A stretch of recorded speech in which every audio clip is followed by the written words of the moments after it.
today. So, first ever Dancer of the Month. Yeah. How do you feel about that? How does that make you feel?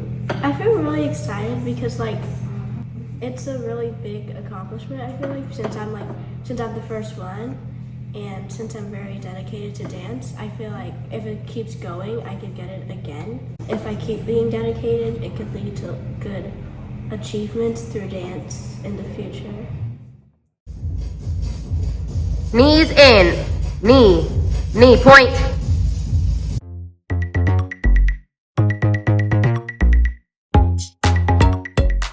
My name is Aria Baker. I'm 11 years old. I do lyrical, jazz, and ballet. Which one was your favorite? Probably lyrical. Lyrical? Why is that? There's a lot of movements that you could do. It tells a story through the dance, yeah. So, you love dance, right? Yeah, Why do you love dance?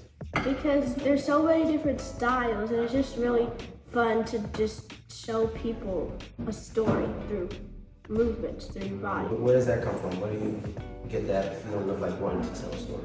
I don't know. It's just ever since I was really young, I'm a storyteller, so I really like telling stories and writing books and stuff. And then since there's different types of ways to do that, dance is probably my favorite one. And what inspires you to dance and why? I don't know. I guess I'm really fidgety and I just like moving in general. Wow. So it's, I guess, doing big movements and small movements on purpose and showing it to other people, I feel like just made me really like dancing. Do you remember the first time that you came here? This is my 3rd year now, so I used to dance at an old dance school, and a lot of my friends came here and they were just saying that dancing here is really fun and good, so then I was like, let me come here for a change. Seeing Miss Kim, and then Miss Kim was really nice the first time I saw her, and I was like, I think this is gonna be a really good dance school because all the teachers are nice and they push me to my limits, which is a really good thing in dance, yeah. Okay.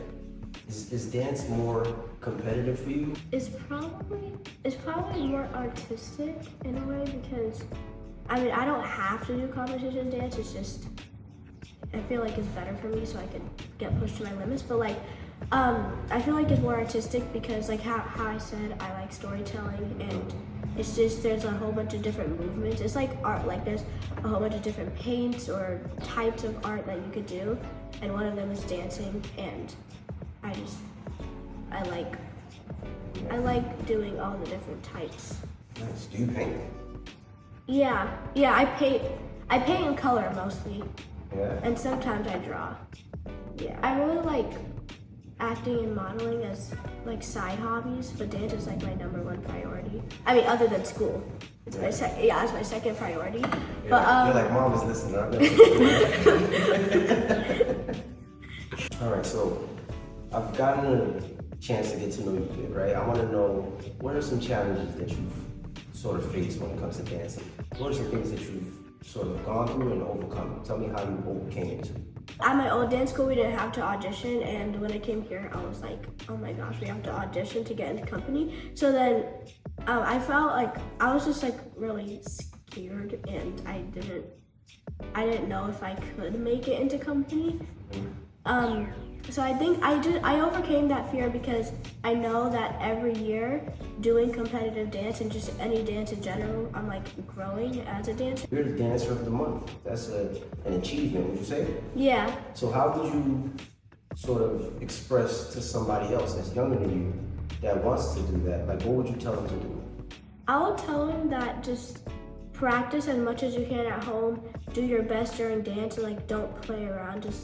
And if a teacher, if you're not in a private and you're with a bunch of other dancers, and Miss Kim or any teacher are working with someone else, just practice in the corner something that you made a mistake on, or reflect after dance, or even during dance, what you think that you could work on, and work on it either at home or during dance if a teacher's working with someone else, and just just practice as much as you can, and maybe watch YouTube videos and do as much as you can to grow as a dancer out of dance. I like the mindset that you have. Like, where does that come from? You understand that, like, hey, I could practice on the side, I could practice at home.